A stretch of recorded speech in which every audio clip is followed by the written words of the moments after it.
¿Qué tal, queridos amigos? Hoy iniciamos un programa que va a tener duración de aquí a la campaña electoral. Se trata de preguntas presidenciales. Para abordar con los candidatos a la presidencia de la República algunas temáticas que son de interés para la población electoral venezolana. Por ejemplo, hoy vamos a hablar de varios temas con Enrique Márquez, candidato presidencial por el movimiento Centrados. Y le damos la bienvenida y la primera pregunta que yo le haría a Enrique, ¿qué propone Enrique Márquez para resolver el complejo problema salarial que existe en Venezuela? Bienvenido. Gracias, Vladimir, y por recibirme con una pregunta tan sencilla como esa. Señor, sí. Es pregunta complicada, todo el mundo quiere una solución para eso, porque realmente los salarios en Venezuela no sirven para nada. ¿Y tú la tienes? Sí tengo una fórmula para eso, pero no es inmediata, eso no es verdad. Aquel que te diga voy a llegar y aumentar el salario a $500, eso no es verdad, eso no es cierto. Eso va a ser un proceso complejo, porque el Estado está destruido y el aparato productivo está destruido. Ahora, ¿cuál es la clave para esto? La clave para esto es el sector privado de la economía. El Estado no tiene recursos suficientes para darle a todos los venezolanos un salario y una pensión adecuada de inmediato. Por supuesto, yo lo primero que haría es desbonificar el salario. Eso lo haría de inmediato y ya con eso se pondría un salario mínimo de verdad en $130. Eso va a costar, porque eso tiene incidencia en las prestaciones, pero yo estoy decidido. Está en $3 al día de hoy el salario mínimo. Sí, está ¿Cómo en lo 3. llevas a 130? A 130, desbonificándolo. Ya a la gente se le está dando un bono. Esa plata existe. Bueno, sencillamente se le paga como salario. Y eso, por supuesto, tiene una incidencia. Claro, por supuesto. Eso va a la cuenta de las prestaciones, porque no puede ser que se siga burlando la ley del trabajo. Yo, como presidente, esa sería una de mis primeras decisiones. Reivindicar la ley del trabajo, que a propósito, fue Hugo Chávez el que la rescató. Y luego Maduro la volvió a enterrar. Y yo digo, no, eso es una garantía para los trabajadores. Pues yo le daré la garantía de que sus prestaciones tienen sentido. No es posible que no haya prestaciones. El sector privado y el gobierno tienen un acuerdo en cuanto a que no se aplique la retroactividad de las prestaciones y por eso la bonificación, que le conviene tanto al gobierno como al sector privado. Bueno, yo creo que yo haría el acuerdo contrario. Yo voy al sector privado, por supuesto, pero voy a darle espacio para que trabaje. Le voy a dar libertad económica. Le voy a dar la garantía de su propiedad privada. Le voy a dar la garantía de la eliminación de las contribuciones para fiscales. Le voy a dar la garantía de un estado de justicia. Pero para eso tiene que cumplir con la ley del trabajo, el sector privado también. ¿Qué va a pasar con los trabajadores de la administración pública? Porque si, como tú bien lo dices, eso tendría que ser una responsabilidad del sector privado. Eso equivaldría a lo que está haciendo el gobierno de colocarle el 9% de impuestos para el pago de prestaciones sociales, para el fondo de para el pago de pensiones, ¿se refiere? Sí. Bueno, pero eso es una burla para mí. Porque eso es darle, poner a Zamuro cuidando carne de nuevo. El Estado no puede seguir manejando ese fondo de pensiones. Liquidó el fondo del Seguro Social. Lo liquidó, ahí no hay medio. ¿Dónde está esa plata? Porque esa plata es de los trabajadores. No existe. Se la comió la inflación y la corrupción. La corrupción, sin duda. No, y la voracidad fiscal. Luego, el fondo de pensiones de los trabajadores de PDVSA se lo comieron, se lo birlaron, se lo robaron.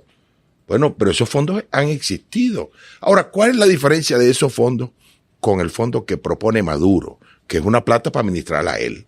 No, y la ley de seguridad social, la Marco, que a propósito está en vacacio ley de hace 20 años, esa ley propone una tesorería de la seguridad social manejada de forma tripartita. El Estado, el sector privado y los trabajadores. Esa ley yo la reivindicaría desde el primer día también, en función de que poder construir un fondo que no lo pueda manejar el gobierno y el Estado como le dé la gana. Porque cada vez que les falta plata a Maduro, va y entonces le mete la mano a la plata de los empresarios y de los trabajadores. Como hay otras preguntas, entonces se puede decir que comenzandito el gobierno de Enrique Márquez, en caso de ganar las elecciones, el salario mínimo se subirá a $130. Sí. Es decir, lo que está ahorita, solo que será salario. Porque esa plata existe, se está pagando. Es decir, como medida inicial, todos los bonos van a salario. Perfecto. Vamos a pasar a otro tema que es importantísimo y es la política exterior. ¿cómo van a modificarse o cómo se mantendrán las relaciones con China, Irán, Rusia, Cuba? ¿Se mantendrán? ¿Habrá un cambio en esas relaciones? Las relaciones con Estados Unidos también. Yo allí, y tú me vas a entender, yo allí tengo una política absolutamente caucerrista en la política exterior, pragmática. Yo voy a tener relaciones con todo el mundo en igualdad de condiciones. No ideologizaré la política exterior. Me parece una estupidez de que tengo relaciones con uno y no con otro. No, el que me compre el petróleo es amigo mío, que me lo pague bien. No voy a regalar petróleo, no voy a utilizar el petróleo como herramienta de hacer amigos internacionalmente.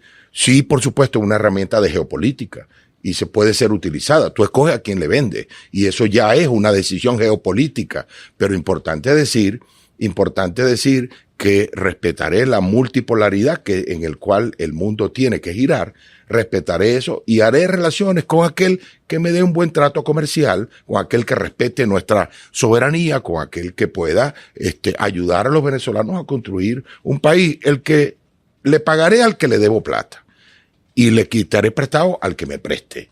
Es decir, en ese sentido no tengo prurito. Si los chinos quieren venir y quieren traer dinero para acá para invertir, bienvenido. Si son los norteamericanos, bienvenidos. No tengo en eso, yo en ese sentido seré absolutamente pragmático. ¿No vas a tener mejores amigos en política exterior? No, para nada. El mejor amigo es aquel que nos preste dinero, aquel que quiere invertir en Venezuela, aquel que quiera ayudar con eso al bienestar de los venezolanos.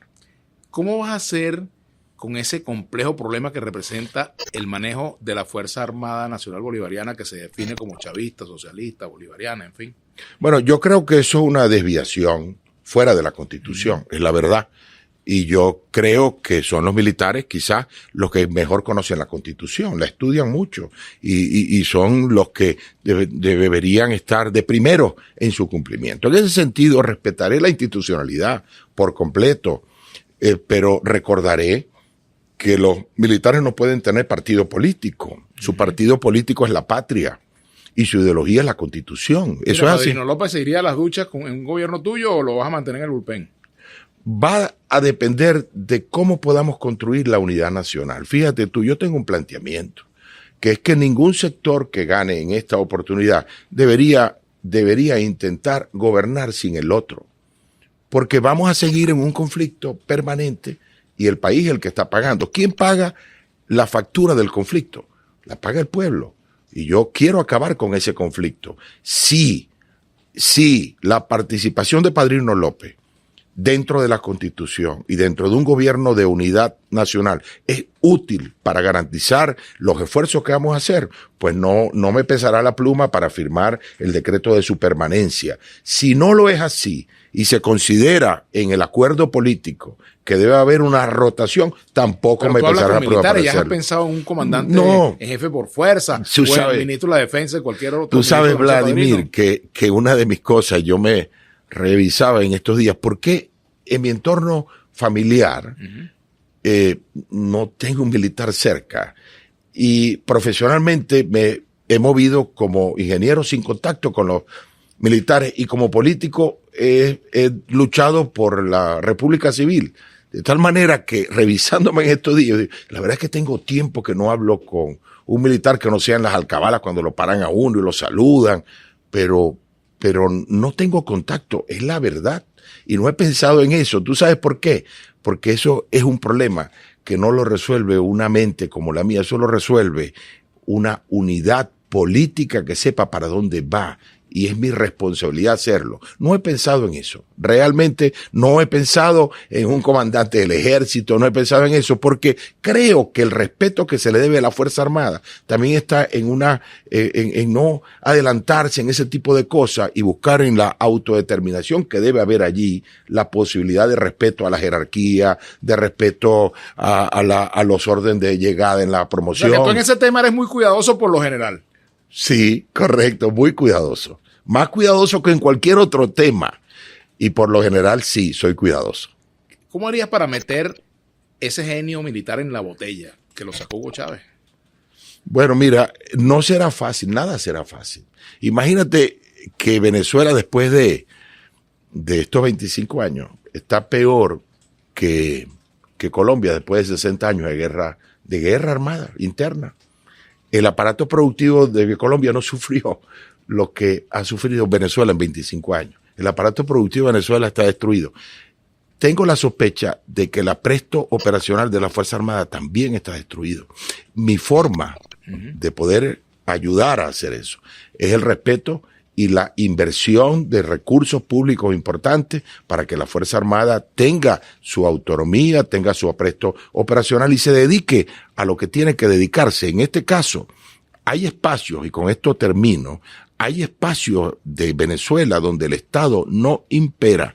Impera el crimen, impera el delito, impera el narco, impera los paramilitares, y yo creo que eso es una ocupación perfecta, ideal, constitucional para la Fuerza Armada Nacional. Ya cerrandito, porque nos queda un minutico, la pregunta ya, digamos, de ñapa.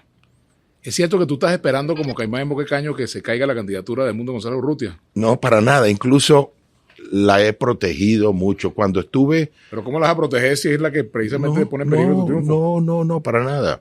Yo estoy buscando un cambio para mi país. Si es en manos del mundo, bienvenido sea el cambio. Bienvenido sea el cambio. Lo que no creo es en la continuidad de Maduro. Eso sí que no creo, porque creo que eso no va a servirle al país. Reconozco la polarización y la reconozco con respeto. Pero en todo caso, en caso de emergencia, rompe el vidrio que aquí está Enrique. No, en el caso de una emergencia, de una violación de los derechos políticos del venezolano de nuevo, por supuesto, yo no solo me voy a mantener hasta el final para defender el voto, para defender la ruta del sufragio. Estoy aquí. Si hago falta en algún momento, estaré allí. Estaré allí sin duda alguna. Y estaré porque siempre voy a participar. En este caso, la ruta de la participación es mi ruta. Y voy a estar allí. ¿Te gusta el béisbol, verdad? ¿Te gusta el béisbol? Sí. Entonces tú estás ahí esperando al bate Enrique Márquez. Gracias, Enrique. Y estoy haciendo ejercicio para poder darle duro a esa pelota, para pegar el jonrón de la unidad nacional, para poder hacerlo. Gracias, Enrique. Enrique Márquez, candidato presidencial. Hasta aquí, preguntas presidenciales.